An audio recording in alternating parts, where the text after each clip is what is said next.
તો મિત્રો સ્વાગત છે તમારું આપણા પોડકાસ્ટ ડોક્ટરની વાત હેલ્થ અનપ્લગ્ડમાં. અને આજનો આપણો જે ટોપિક છે એ આપણા આત્મવિશ્વાસ સાથે સંકળાયેલો છે. એટલે વાળનું વિજ્ઞાન, વાળની આપણે રૂટીન કેર કેવી રીતના કરવાની, અમુક ગેરમાન્યતાઓ હોય એના વિશે આપણે વાત કરશી. સાથે સાથે ડેન્ડ્રફ, વાળ ખરતા કેવી રીતના અટકાવવાના, સફેદ વાળ થઈ જાય, ટાલ પડી જાય, એ બધામાં શું કરવું, એ બધા વિશે આપણે વાત કરશી. અને આજના આપણા સ્પીકર છે doctor Hamir Kambariya, opera skin clinic, ચામડી અને વાળના ડૉક્ટર. તો આપણે શરૂ કરીએ આપણો પોડકાસ્ટ. પહેલો પ્રશ્ન છે ડૉક્ટર હમીર કે હેર સાયકલ એટલે વાળનું જે વિકાસ ચક્ર હોય એના વિશે થોડી માહિતી આપો. વાળનું વિકાસ ચક્ર અથવા તો હેર સાયકલ જનરલી 3 અવસ્થાની હોય છે. એમાં પહેલી અવસ્થા છે એનાજન ફેઝ, એટલે કે વૃદ્ધિ અવસ્થા. આ અવસ્થા દરમિયાન વાળનો ગ્રોથ થતો હોય છે, વાળ ઉગતો હોય છે. મોટા ભાગના વાળ છે ને આ અવસ્થામાં હોય છે, અને એ અવસ્થાનો સમયગાળો છે 2 થી 7 વર્ષ સુધી. બીજી અવસ્થા છે કેટાજન ફેઝ, એટલે કે પરિવર્તન અવસ્થા. આ અવસ્થા દરમિયાન વાળ એક અવસ્થામાંથી બીજી અવસ્થામાં ટ્રાન્સફર થાય છે. બહુ ઓછા વાળ આ અવસ્થામાં રહેતા હોય છે અને એનો સમયગાળો ટૂંકો હોય છે, 2 થી 3 અઠવાડિયા સુધી. ત્રીજી અવસ્થા છે ટેલોજન ફેઝ, એટલે કે રેસ્ટ ફેઝ, એટલે કે આરામ અવસ્થા. આ સમય દરમિયાન વાળ ખરતા હોય છે અને એનો સમયગાળો છે 2 થી 3 મહિના સુધી. એટલે કે વાળ જનરલી એક હેર સાયકલમાં ડિવાઈડ થાય છે. અમુક વાળ હોય છે એ વૃદ્ધિ અવસ્થામાં હોય એટલે એનાજન ફેઝમાં હોય છે. અમુક વાળ હોય છે એ ખરવાના ફેઝમાં હોય છે. એ ખરવાના ફેઝમાંથી પાછો વાળ એનાજન ફેઝમાં કન્વર્ટ થઈ જતો હોય છે, એટલે કે નવો વાળ ત્યાંથી ઉગી જતો હોય છે. ઓકે, તો વાળ ખરવાના મુખ્ય કારણો શું ડૉક્ટર? વાળ ખરવાના આમ જોઈએ તો ઘણા બધા કારણો છે. એમાંનું એક કારણ છે હોર્મોનમાં થતો ફેરફાર. આપણે મેલ ફિમેલ બંનેમાં જનરલી હોર્મોન્સમાં જે ફેરફાર થતા હોય છે એના લીધે હેરફોલ થતો હોય છે. અમુકમાં સ્ટ્રેસ પણ એક કારણ છે. વધારે પડતું ટેન્શન લેતા હોય, ઉજાગરા થતા હોય છે. કોઈ પણ બીમારી, જેમ કે કોઈ વાયરલ ફીવર છે, કોઈ વધારે સમયગાળાની કોઈ બીમારી છે, કોઈ પણ અજાયણી દવાઓ છે, એ બધાના લીધે પણ હેરફોલ થતો હોય છે. અમુક હેર સ્ટાઇલિંગ પ્રોડક્ટનો યુઝ કરતા હોય અથવા તો વાળને હીટ આપતા હોય છે વાળ સારા રાખવા માટે, એનાથી પણ હેરફોલ થતો હોય છે. અને વાળના મૂળિયામાં કોઈ પણ ઇન્ફેક્શન લાગે છે, ફંગલ ઇન્ફેક્શન કે બીજા ઘણા બધા પ્રકારના કોઈ પણ ઇન્ફેક્શન લાગવાથી પણ વાળ જનરલી ખરતો હોય છે. અથવા તો સૌથી મેઇન કારણ છે પોષક તત્વોની ઉણપ. આપણે જે ખોરાક લઈએ છીએ એમાં જે વાળને જરૂરી પોષણ છે, જો એ ન મળે તો ઝડપથી વાળ ખરતા હોય છે. ઓકે, તો મુખ્યત્વે અંતઃસ્ત્રાવ હોર્મોન્સ, બરોબર, કે પુરુષ અને સ્ત્રીમાં અલગ અલગ હોર્મોન્સ હોય એને લીધે વાળ ખરવાની શક્યતા અને પોષક તત્વો, આ બે મુખ્ય કારણ છે. એના સિવાય અન્ય કારણો પણ આપણે જે વાત કરી. વાળ ખરવાના કારણો વિશે આપણે વાત કરી, તો વાળ ખરવાના કોઈ પ્રકાર હોય એના વિશે જરા વાત કરવાના. વાળ ખરવાના ઘણા બધા પ્રકાર હોય છે, પણ જે મુખ્ય પ્રકાર છે ને એના વિશે આપણે થોડી માહિતી કેળવીએ. એમાં પહેલો પ્રકાર છે ટેલોજન ઇફ્લુવિયમ, એટલે કે અચાનકથી વાળ ખરી જાય. એ વાળ પ્રીમેચ્યોરલી, જેનો સમય નથી થયો છતાં એ વાળ ટેલોજન ફેઝમાં, એટલે કે જે આરામ અવસ્થા એમાં જતો રહે છે, એના લીધે એ ઝડપથી ખરી જતો હોય છે. આ મોસ્ટ કોમન, એટલે કે મુખ્ય પ્રમાણે જોવા મળતો પ્રકાર છે. કોઈ પણ તાવ આવો, વાયરલ ઇન્ફેક્શન, કોઈ બીમારી, એના લીધે જે હેરફોલ થાય છે અથવા જે વાળ ખરે છે એમાં મોટા ભાગે આ કારણ જોવા મળતું હોય છે, ટેલોજન ઇફ્લુવિયમ. એની જો સરસ રેગ્યુલર સારવાર કરવામાં આવે તો એ પ્રકાર મટી શકે એવો પ્રકાર છે. બીજો પ્રકાર છે એન્ડ્રોજેનેટિક એલોપેશિયા, જેને આપણે ટાલ કહીએ છીએ. એ પણ એક મુખ્ય પ્રકાર છે. જનરલી એ વારસાગત રીતે જોવા મળે અને હોર્મોન્સના જે ફેરફાર થાય એન્ડ્રોજન નામના હોર્મોન્સના લીધે જોવા મળતો હોય છે.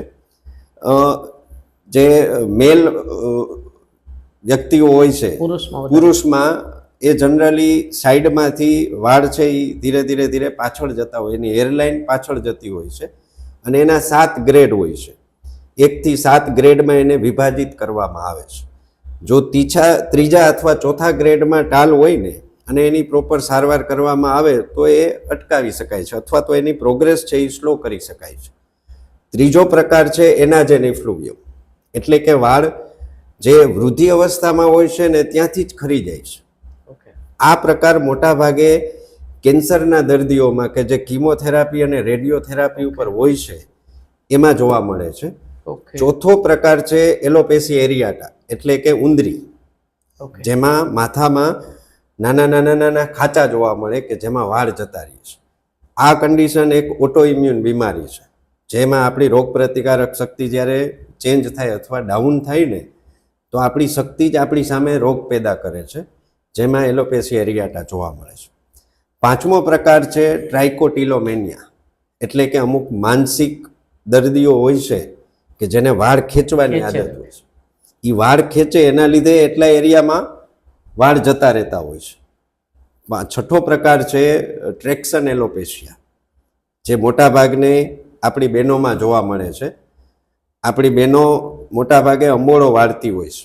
અંબોળો વાળવાથી એકદમ ટાઈટ વાળ બાંધે છે. ખેંચાય વાળ. એના લીધે આગળના જે એરલાઇન છે, આગળનો જે એરિયા છે ત્યાંથી એના વાળ ખરી જતા હોય છે અને ત્યાં ખાંચા જોવા મળે છે, ટાલ જેવું જોવા મળે છે, જેને ટ્રેક્શન એલોપેશિયા કહેવાય છે.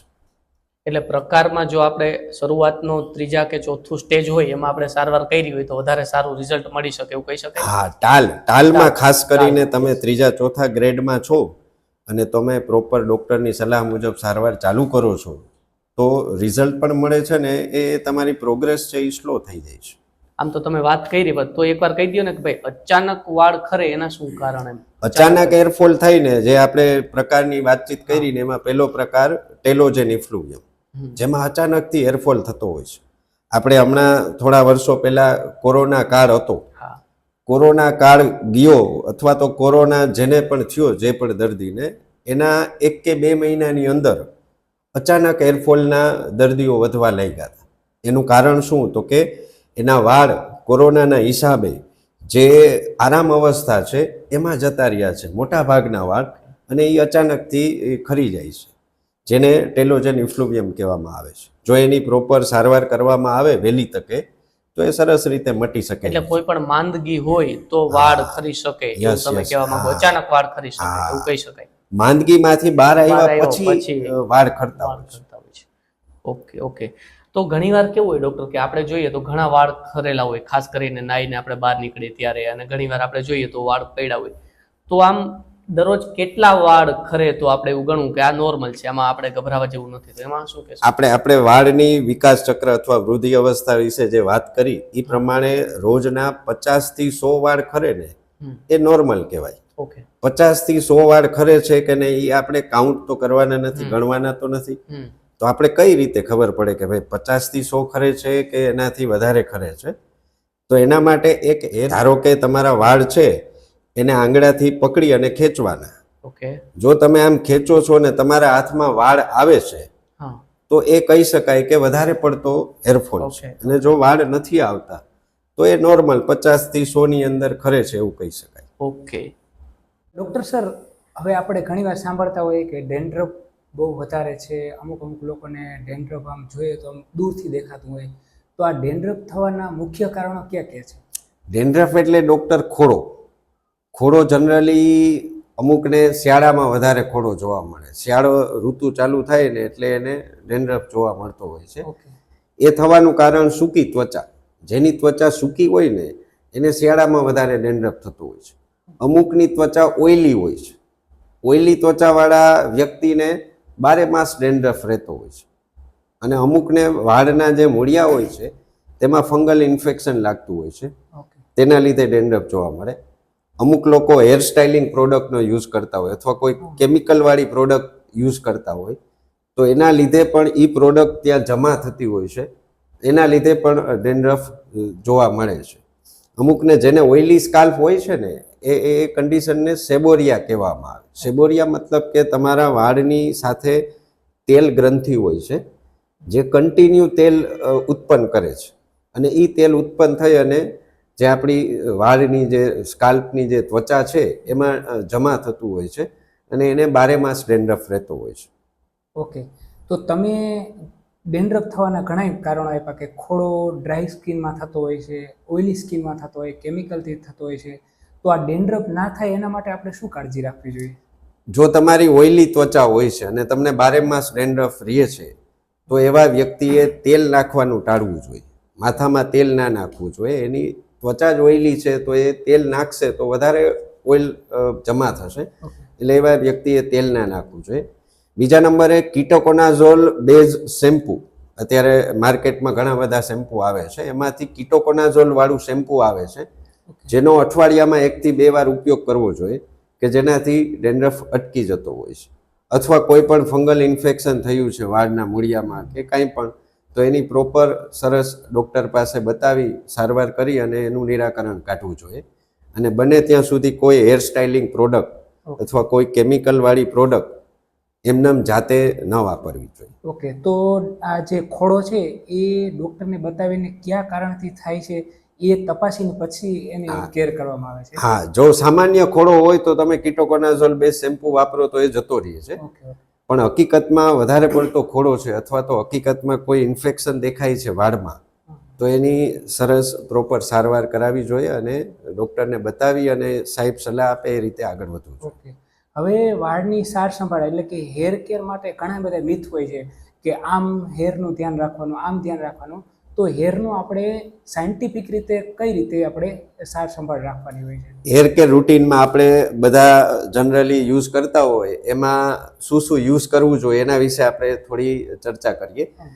શેમ્પુ આપણે જે રૂટીનમાં વાપરતા હોય એમાં માઇલ્ડ, પેરાબેન ફ્રી અને સલ્ફેટ ફ્રી, પેરાબેન અને સલ્ફેટ તત્વ હોય છે એ ન હોય એવું શેમ્પુ વાપરવું જોઈએ અને અઠવાડિયામાં 2 થી 3 વાર શેમ્પુનો ઉપયોગ કરવો જોઈએ.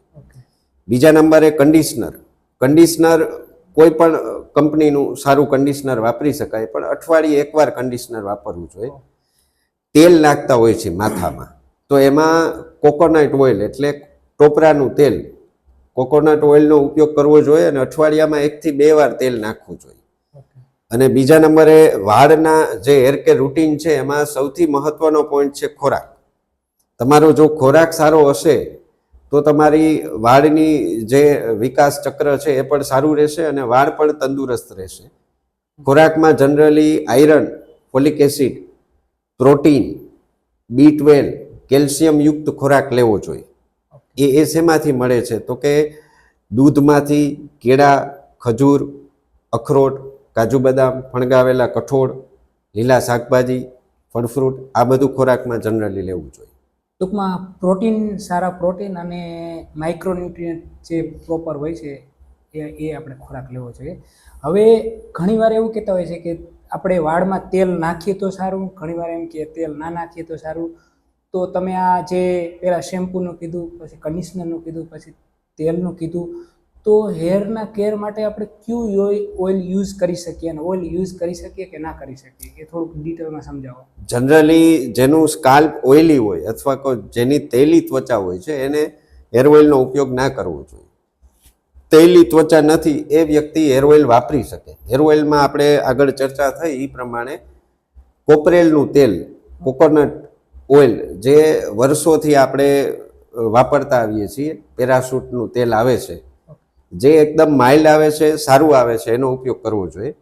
જો એ ન વાપરવું હોય, એની સુગંધ ના ગમતી હોય તો કોઈ પણ કલરલેસ તેલ વાપરવું જોઈએ. કલરલેસ મતલબ કે જેમાં કોઈ જાતના કલર ઉમેરેલા ના હોય, ના લીલા કલરનું, ન લાલ કલરનું, સાદું નોર્મલ પાણી જેવું જે ટ્રાન્સપેરન્ટ તેલ હોય એનો ઉપયોગ કરવો જોઈએ. ઓકે, ટૂંકમાં નેચરલ ઓઇલ જે વધારે યુઝ કરવું જોઈએ, કોઈ કેમિકલ કે એડિટિવ ના હોવું જોઈએ. તો ડૉક્ટર, સફેદ વાળ થવાનું કારણ શું? આજકાલ બહુ નાની ઉંમરેથી સફેદ વાળ થતા જોવા મળે છે, તો એ સફેદ વાળ થવાનું મુખ્ય કારણ શું હોય શકે? સફેદ વાળ છે ને સાહેબ, જો વાળ છે ને એ મેલેનિન નામના તત્વનો બનેલો હોય છે. વાળમાં જે કાળો કલર છે ને એ મેલેનિનના હિસાબે હોય છે. હવે મેલેનિન જ્યારે અચાનક ઉડી જાય છે અથવા તો ઓછું થઈ જાય છે ત્યારે સફેદ વાળ જોવા મળતો હોય છે. સફેદ વાળ મુખ્યત્વે મોટાભાગે જે જોવા મળે છે એ વારસાગત હોય છે અથવા તો એક કારણ છે જીનેટિક, જેના જીન્સ જ એવા હોય છે કે જેને નાની ઉંમરે સફેદ વાળ જોવા મળે. બીજું કારણ છે વાળમાં પ્રોટીન અને કેલ્શિયમ મુખ્ય તત્વો હોય છે જે ખોરાકમાં પ્રોટીન અને કેલ્શિયમની ઉણપ હોય એવો ખોરાક લેવાતો હોય તો એના લીધે પણ સફેદ વાળ જોવા મળે. ત્રીજું કારણ છે સ્ટ્રેસ અથવા તો આપણી લાઈફસ્ટાઈલ, આપણી સ્લીપ, એ બધું ઓછું હોય, સેડેન્ટરી લાઈફસ્ટાઈલ એટલે બેઠાડું જીવન, આ બધા કારણોના લીધે ઝડપથી સફેદ વાળ જોવા મળે. એની સાથે સાથે અત્યારે જે આપણા ખોરાક આવે છે, જે શાકભાજી આવે છે, જે ફળ ફ્રૂટ આવે છે, અથવા તો જે પણ આપણે ખોરાક લઈએ છીએ એ બધા પેસ્ટિસાઇડ યુક્ત આવે છે. પ્રોપર ઓર્ગેનિક ખોરાક એટલો બધો નથી, હોય છે પણ એટલો બધો નથી. એના લીધે પણ સફેદ વાળ ઝડપથી આ જનરેશનમાં જોવા મળે છે. બીજું એક કારણ છે અમુક હેર સ્ટાઇલિંગ પ્રોડક્ટ. આપણે આગળ વાત કરી રીતે કોઈ કેમિકલવાળી પ્રોડક્ટ યુઝ કરતા હોય, અથવા તો વાળ સીધા રાખવા માટે વાળને સ્ટ્રેટનિંગ અથવા તો વાળને ગરમી આપતા હોય છે. એના લીધે પણ વાળનું ક્યુટિકલ નામનું જે લેયર છે ને એ તૂટે છે. એના લીધે પણ સફેદ વાળ ઝડપથી જોવા મળે છે. અથવા તો આપણે જે ખોરાકની વાત કરી એમાં જંક ફૂડનો, અત્યારની જે જનરેશન છે એ વધારે પડતા જંક ફૂડનો ઉપયોગ કરે છે. એના લીધે પણ ઝડપથી સફેદ વાળ થઈ શકે. તો આપણે સફેદ વાળ થતા અટકાવવો હોય તો એના માટે કંઈ ઉપાય ખરા કે જે કારગત નીવડે? સફેદ વાળ અટકાવવા માટે આપણે જે રીતે કારણોની વાત કરી ડૉક્ટર, એ રીતે એ કારણોથી બચવું જોઈએ. જેમ કે આપણી લાઈફસ્ટાઈલ આપણે સુધારવી જોઈએ, સારો પ્રોટીન અને કેલ્શિયમયુક્ત ખોરાક લેવો જોઈએ. જેમ કે દૂધ, ખજૂર છે, આમળા છે, અખરોટ છે, કાજુ બદામ છે, ફણગાવેલા કઠોળ છે, લીલા શાકભાજી, આ વધારે લેવા જોઈએ અને જંક ફૂડ અવોઇડ કરવા જોઈએ. રોજની 7 થી 8 કલાકની ઊંઘ કરવી જોઈએ. કોઈ પણ જાતનું ટેન્શન રહેતું હોય તો એ ઓછું થાય એવા પ્રયત્ન કરવા જોઈએ. અથવા મેડિટેશન છે, યોગા છે, ચાલવું જોઈએ, એક્સરસાઇઝ કરવી જોઈએ. આ બધાથી તમારી લાઈફસ્ટાઈલમાં સુધારો કરવો જોઈએ. તો અલ્ટિમેટલી તમારા સફેદ વાળ છે એ થતાં આપણે ઓછા કરી શકીએ છીએ. જે થાય સફેદ વાળનું પ્રમાણ છે એ ઘટી જાય છે. જેમ કે તમે વાત કરી ઓર્ગેનિક મતલબ કેમિકલ પેસ્ટિસાઇડ, તો ઓર્ગેનિક વસ્તુ મતલબ ફૂડને લેવામાં વધારે આવે તો એમાં પણ ફાયદો થઈ શકે? હા સાહેબ, ઓબ્વિયસલી ઓર્ગેનિક ખોરાક લ્યો છો તમે, શાકભાજી, ફળ ફ્રૂટ છે ઓર્ગેનિક લ્યો છો તો તમારી ઓબ્વિયસલી જે વાળને પોષણ મળવું જોઈએ એ પૂરતું મળશે. એટલે સફેદ વાળ થવાની જે પ્રોસેસ છે એ સ્લો થઈ જશે. જે સફેદ થાય છે એ ઓછા પડી જશે. તો બીજો એક પ્રશ્ન એ હતો સાહેબ કે માથામાં આપણે જે તેલ નાખીએ તો એનાથી કંઈ સફેદ વાળ થતા અટકી જાય કે એમાં કંઈ તેલ નાખવાને અને સફેદ વાળને કોઈ સંબંધ ખરો? અત્યારે મોટા ભાગના વ્યક્તિઓ એવું માને છે કે વાળ લગાવવાથી, ખાસ કરીને આપણી બહેનો, તેલ એના નાના છોકરાઓમાં એવી માન્યતા ધરાવે છે કે હું મારા છોકરાને તેલ નહીં નાખીશ તો એના વાળ ઝડપથી સફેદ થઈ જશે. હકીકતમાં તેલ લગાવવાથી વાળ સ્મૂથ થાય છે ડૉક્ટર, અને એને મસાજ કરવાથી લોહીનું પરિભ્રમણ વધે છે. એનાથી વાળ સારા રહે છે, નો ડાઉટ. બટ એવું નથી કે તેલ લગાવવાથી તમારા વાળ છે એ સફેદ થતા અટકી જશે. એ એક માન્યતા છે. જેનું ઓઇલી સ્કાલ્પ છે એને આપણે વાત થઈ અગાઉ એ રીતે તેલ ન નાખવું જોઈએ. તો તમારા બાળકનું અથવા કોઈ પણ વ્યક્તિનું ઓઇલી સ્કાલ્પ છે તો એના માટે તેલ હિતાવહ નથી. એમાં પછી સફેદ વાળ હોય કે ન હોય એની સાથે તેલનો એટલો બધો સંબંધ નથી. હવે જ્યારે આપણે સફેદ વાળ થાય છે ત્યારે આપણે વાળની અંદર કલર નાખવામાં આવે છે, તો એ કલર નાખવો જોઈએ કે ન નાખવો જોઈએ? અને કલર થાય કે જેટલા રીતે પ્રોસેસ નોર્મલી થતી હોય એ રીતે થતી હોય છે? હેર કલરનો ઉપયોગ કરી શકાય. જેને વધારે પડતા સફેદ વાળ હોય એ ઓબ્વિયસલી હેર કલર વાપરી શકે, પણ કોઈ પણ સારી કંપનીનો હેર કલર યુઝ કરવો જોઈએ. અને જે પણ તમે યુઝ કરો છો એ જ કંપની વાપરવી જોઈએ, પછી ચેન્જ ન કરવો જોઈએ. જ્યારે જરૂર છે ત્યારે હેર કલરનો ઉપયોગ કરવો જોઈએ, ના કે દર મહિને અથવા 15 દિવસે આપણે ફ્રિકવન્ટલી હેર કલર કરતા હોય છે એ બને ત્યાં સુધી ટાળવું જોઈએ. ઘણા વ્યક્તિઓમાં હેર કલર કર્યા પછી એલર્જી જોવા મળે છે, એને ખંજવાળ આવે છે, એની ચામડી લાલ થઈ જાય છે, રસી થાય છે. આ બધા કારણો હેર કલરના લીધે જોવા મળતા હોય છે. એવા વ્યક્તિએ જે માર્કેટમાં આવે છે એ હેર કલરનો ઉપયોગ કરવાનું ટાળવું જોઈએ. અથવા તો ભવિષ્યમાં કોઈ પણ હેર કલર કરતા પહેલા પેચ ટેસ્ટ કરવો જોઈએ. એટલે કે એ કલર લઈ અને કાનની પાછળ જે ચામડી છે ત્યાં લગાવી અને આપણે અડધી કલાક અથવા કલાક રાહ જોવી જોઈએ. જો કોઈ રિએક્શન ઉત્પન્ન થાય તો એ કલર વાપરવાનું ટાળવું જોઈએ. એટલે આપણે જે અનુરૂપ આવતો હોય એ પ્રમાણે કલર વાપરવો હા જોઈએ. હા હા હા પછી ડૉક્ટર એક વાત છે કે આપણે જે વાળ ખરી જાય અને ટાલ પડે છે તો ટાલ અટકાવી શકાય એમ પડતી? જો ડૉક્ટર, ટાલ છે ને એ વારસાગત પ્રોબ્લેમ છે અથવા તો હોર્મોન્સના એન્ડ્રોજન નામના હોર્મોન્સના લીધે થતો પ્રોબ્લેમ છે, આપણે આગળ ચર્ચા કરી એ પ્રમાણે. એટલે એને અટકાવવા કરતાં જો તમે સમયસર સમજી અને એનું પ્રોગ્રેશન અટકાવી શકો અથવા એની જે પ્રોગ્રેસ છે એ સ્લો કરી શકાય છે અમુક ખોરાકમાં ફેરફાર કરવાથી અથવા તો અમુક વસ્તુઓ અપનાવવાથી એની પ્રોગ્રેસ અટકાવી શકાય છે અથવા સ્લો કરી શકાય છે. ટાલ થતી અટકાવી એ એટલી શક્ય નથી. હવે અમારે ટ્રાન્સફ્યુઝન મેડિસિનમાં પ્લેટલેટનો બહુ બધા યુઝ થતા હોય કે થ્રોમ્બોસાઇટોપેનિયાવાળા પેશન્ટને આપતા હોય છે, પછી અમે આઈવીએફમાં યુઝ કરતા હોઈએ છીએ. એટલે પીઆરપી જે છે ઘણીવાર સંભળાય કે ડર્મેટોલોજી કોસ્મેટિકમાં બહુ યુઝ થાય છે. તો આ પીઆરપીનું હેર રિલેટેડ થોડુંક સમજાવો ને ડિટેલમાં. ડૉક્ટર સાહેબ, પીઆરપી એટલે પ્લેટલેટ રીચ પ્લાઝમા, યસ. જેમાં જનરલી આપણું બ્લડ લઈ અને એમાંથી પ્લેટલેટના કણ હોય છે એને મશીનથી છૂટા પાડવામાં આવે છે અને એ પ્લેટલેટના કણને ઇન્જેક્શન તરીકે વાળના મૂળિયા સુધી પહોંચાડવામાં આવે છે. હવે પ્લેટલેટમાં એવું તો શું છે કે જે વાળના મૂળિયા સુધી પહોંચાડવાથી એની અસર ચાલુ કરે છે? તો કે પ્લેટલેટનું કામ એક સૈનિક જેવું છે. પ્લેટલેટની અંદર ઘણા બધા ગ્રોથ ફેક્ટર્સ હોય છે. એ ગ્રોથ ફેક્ટર્સ વાળના મૂળિયા સુધી પહોંચી અને ત્યાંથી વાળને સ્ટિમ્યુલેટ કરે છે કે જેના લીધે વાળ ખરતો અટકી જાય છે અથવા તો જે વાળ નથી ઉગી શકતા એ વાળને સ્ટિમ્યુલેટ કરે છે કે જેથી વાળ ઉગે છે. એટલે પ્લેટલેટ રીચ પ્લાઝમા એટલે કે પીઆરપી થેરાપીથી ઘણા સારા એવા રિઝલ્ટ મળે છે કે જેને વાળ ખરતા હોય છે એવા દર્દીઓમાં એ પીઆરપીનો ઉપયોગ કરીએ તો સારું એવું રિઝલ્ટ જોવા મળે છે. ઓકે, એટલે કે પીઆરપીથી જે એના મૂળિયામાં જે ગ્રોથ ફેક્ટરનો સપ્લાય કરે છે અને એને સ્ટિમ્યુલેટ કરે છે.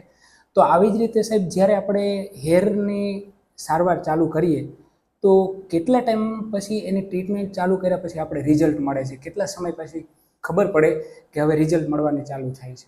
હેરની સારવાર ચાલુ કર્યા પછી જનરલી 8 થી 12 અઠવાડિયા પછી રિઝલ્ટ મળવાની શરૂઆત થતી હોય છે.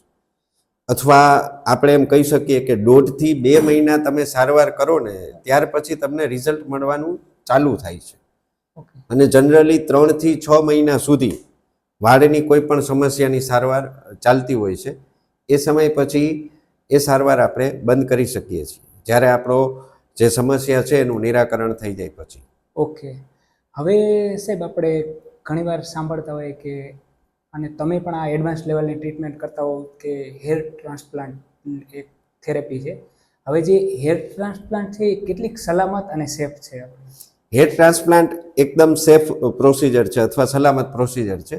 હેર ટ્રાન્સપ્લાન્ટમાં જનરલી પાછળથી અથવા તો છાતીમાંથી અથવા દાઢીના નીચેના એરિયામાંથી વાળના મૂળિયા લેવામાં આવે છે અને એ મૂળિયાને જ્યાં વાળ નથી અથવા ટાલવાળો જે એરિયા છે એમાં ચોપવામાં આવે છે અથવા વાળની ખેતી કરવામાં આવે છે, આપણે એવું કહી શકીએ.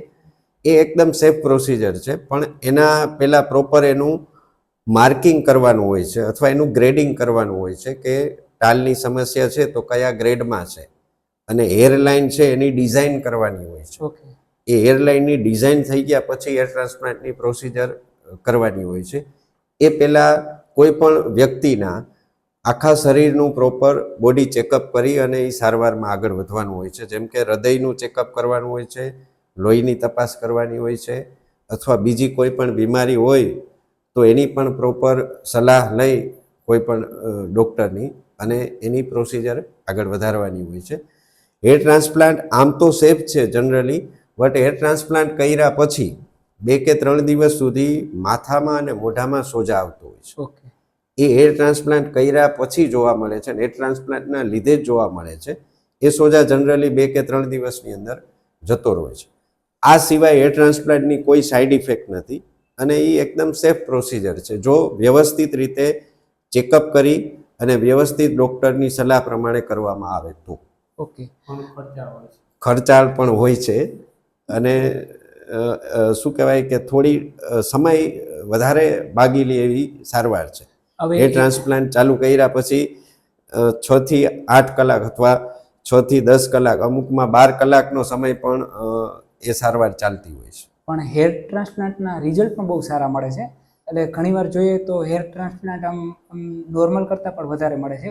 હવે હેર ટ્રાન્સપ્લાન્ટ થઈ ગયા પછી એનો ગ્રોથ સારો થાય બધી રીતે, તો એ કેટલો ટાઈમ સુધી ટકી રહેશે? અથવા ઘણીવાર એવું માન્યતા હોય છે કે હેર ટ્રાન્સપ્લાન્ટ કરેલા વાળ ઘણીવાર ખરી જાય છે, તો નોર્મલ પ્રમાણમાં એ હેર ટ્રાન્સપ્લાન્ટ કરેલા વાળ કેટલો ટાઈમ સુધી ટકી રહેશે? હેર ટ્રાન્સપ્લાન્ટ કર્યા પછી ડૉક્ટર એ વાળ આપણે નોર્મલ વાળ જેવો જ થઈ જાય છે. આપણે વાળની ખેતી કરીએ છીએ, એટલે કે વાળને ચોપીએ છીએ, એમાંથી વાળનો વૃદ્ધિ થશે, વાળનો ગ્રોથ થશે. એટલે એ આપણા જે વાળની સાયકલ છે, આપણે જે વિકાસ ચક્રની વાત કરી એ પ્રમાણે જ આ વાળ પણ અનુસરવાનો છે.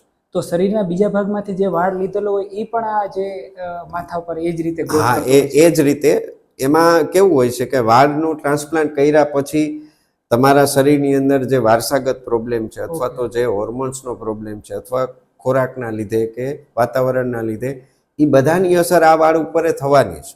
ઓકે. એટલે એવું નથી કે તમે હેર ટ્રાન્સપ્લાન્ટ કરાવો છો તો એ વાળ હંમેશા તમારા ટકી રહેવાના છે, એ પરમેનન્ટ હેર છે, એવું નથી. ઓકે. વાળ ટ્રાન્સપ્લાન્ટ કર્યા પછી એ વાળ નોર્મલ વાળની જે વૃદ્ધિ અવસ્થા છે અથવા વિકાસ ચક્ર છે એને અનુસરે છે. એટલે એ વાળ પણ ભવિષ્યમાં ખરી શકે છે. જો સમયસર એની આપણે કાળજી રાખીએ, પ્રોપર ધ્યાન રાખીએ, તો એટલીસ્ટ એને આપણે અટકાવી શકીએ છીએ અથવા ઓછું કરી શકીએ છીએ કે જે વાળ ઓછા કરે. ઓકે. હવે અમુક માન્યતા હોય છે કે આપણે વારંવાર વાળ કપાવીએ તો વાળનો વિકાસ ઝડપથી થતો હોય છે, તો એ હકીકત છે? એ એક માન્યતા છે ડૉક્ટર. વાળ કપાવવાથી એવું નથી કે વાળ તમારા વધારે પડતા ઉગે છે. વાળ આપણે કાપીએ છીએ તો એ આપણે માથા ઉપરથી વાળને કાપતા હોય છે, એનું મૂળિયું તો નીચે હોય છે. હવે મૂળિયાને આપણે નથી કાપતા, મૂળિયું તો યથાવત જ હોય છે. આપણે વાળને સાફ્ટમાંથી એના ઉપરના ભાગથી કાપીએ છીએ. એટલે એ વાળ તો મૂળિયામાંથી પાછો તો એ જ રીતે કોરી જવાનો છે. એટલે એવું નથી કે તમે વાળ કપાવો છો તો તમારા વાળ સારા ઉગશે. બરાબર. હવે ઘણી વખત લોકોને વાળ ખરી જતા હોય, તાલ પડી જતી હોય, ત્યારે અમુક ટીવીની અંદર, સોશિયલ મીડિયાની અંદર એડ આવતી હોય છે, જેમ કે તેલ છે, કોઈ કીટ છે, જેમ કે સિરમ, એ વાપરવાથી એ વાળ પાછા આવી જાય એની ગેરંટી આપતા હોય છે, અને એવું હોય છે. તો હકીકત છે કે એનાથી આવી જાય કે એ બધું લોકોને અવડે રસ્તે ચડાવતા હોય છે, એવું હોય છે? જો ડૉક્ટર, એ એક માર્કેટિંગ સ્ટ્રેટેજી છે. એ સોશિયલ મીડિયામાં જે પણ આવે છે, વાળ ખરે છે એની પાછળ કંઈ પણ કારણ છે. તમને ટાલ પડી છે કે તમારા વાળ ખરે છે તો એનું એક કારણ છે. એ કારણની પ્રોપર સારવાર અથવા તો એનું પ્રોપર નિદાન થાય અને એ પ્રમાણે તમારી પ્રોપર સારવાર થાય તો ચોક્કસપણે તમને રિઝલ્ટ મળે છે. એવું નથી કે એ સિરમ તમે વાપરશો કે એ તેલ વાપરશો. આયુર્વેદિક તેલ પણ ઘણા બધા આવે છે, એ વાપરવાથી તમારા વાળ ઉગી જવાના છે. જો એવું શક્ય બનતું હોત તો આ દુનિયામાં કોઈને ટાલ જ ના હોત. એટલે એ એક માન્યતા ગણી શકાય. એવું છે ચોક્કસપણે કે ભાઈ તમે મિનોક્સિડિલ નામનું સિરમ અથવા તેલ વાપરો તો એટલીસ્ટ તમારી જે ટાલ હોય છે એની પ્રોગ્રેસ તમે સ્લો કરી શકો છો. પણ એવા કોઈ શું કહેવાય ચમત્કારિક તેલ અથવા જડીબુટીવાળા તેલ કે સિરમ નથી આવતા કે એ વાપરવાથી તમારા વાળ એકદમ સરસ રીતે સારા થઈ જવાના છે. એ એક માન્યતા છે. એટલે ડાયરેક્ટ એડમાં જોઈને મંગાવી નહીં હા, લેવાનું, ના ના મંગાવો. ડૉક્ટરની સલાહ લઈને એ મુજબ તમારે આગળ વધવું જોઈએ. તમારા શરીર વિશે તમે સોશિયલ મીડિયાને ના પૂછી શકો, ના પૂછવું જોઈએ. જનરલી તમારા શરીરમાં શું તત્વ છે, શું છે, એ તાસીર પ્રમાણે અલગ અલગ હોય છે. સોશિયલ મીડિયા પાસે એ વસ્તુનો જવાબ પ્રોપર ન હોય, એ જનરલ જવાબ જનરલી મળતો હોય છે. વાળ ખરી જવા, ટાલ પડવી એ બહુ કોમન પ્રશ્ન છે. આપણે બધાને અહીંયા જોઈએ છે કે ટાલ છે. તો જે ડૉક્ટરે વાત કરી કે અમુક વસ્તુનું આપણે ધ્યાન રાખવું જોઈએ કે આપણે સારો ખોરાક લેવો જોઈએ, સ્ટ્રેસ ના લેવો જોઈએ, પૂરતી ઊંઘ, સારો ખોરાક સાથે એક્સરસાઇઝ અને ઘણી બધી વસ્તુ વાત કરી. બધી આપણે બધાને ધ્યાન રાખવું જોઈએ. તો હવે આપણે ડૉક્ટરના મોઢેથી જ સાંભળીએ કે આપણો જે આ પોડકાસ્ટ છે એને કેવી રીતના કન્ક્લુડ કરશે, એનું તારણ અથવા તો તમે કોઈ ટેક હોમ મેસેજ આપવા માંગો કે જે અમુક વસ્તુ જો આપણે ખાસ ધ્યાન રાખીએ તો આપણે ઓવરઓલ વાળની સારી કાળજી રાખી શકીએ. આપણે વાળ વિશે વિસ્તૃત ચર્ચા કરી એ પ્રમાણે અમુક જે મુખ્યત્વે આપણે કાળજી રાખવી જોઈએ એના વિશે હું થોડું તમને જણાવીશ. એમાંથી પહેલી વસ્તુ છે ખોરાક. જો તમારો ખોરાક સારો હશે ને તો તમારા વાળ હંમેશા તંદુરસ્ત રહેશે. આપણે વાત થઈ રીતે પ્રોટીન, કેલ્શિયમ અથવા વિટામિન યુક્ત ખોરાક વધારે લેવો જોઈએ. બીજા નંબરે ટાલ સમસ્યા છે ને એ વારસાગત અને હોર્મોન્સથી થાય છે, એટલે એને આપણે સ્લો કરી શકીએ છીએ. એવી કોઈ દવા કે એવી કોઈ ચમત્કારિક સિરમ કે આ તે નથી આવતું કે જે વાળને ટાલમાંથી સાવ અટકાવી દે છે. એટલે એવા વ્યક્તિઓએ મિનોક્સિડિલ નામના સિરમનો ઉપયોગ કરવો જોઈએ. ત્રીજા નંબરે તેલનો આપણે જે ઉપયોગ કરતા હોય એમાં અઠવાડિયામાં 2 થી 3 વાર તેલ વાપરવું જોઈએ અને કોપરેલનું તેલ વાપરવું જોઈએ.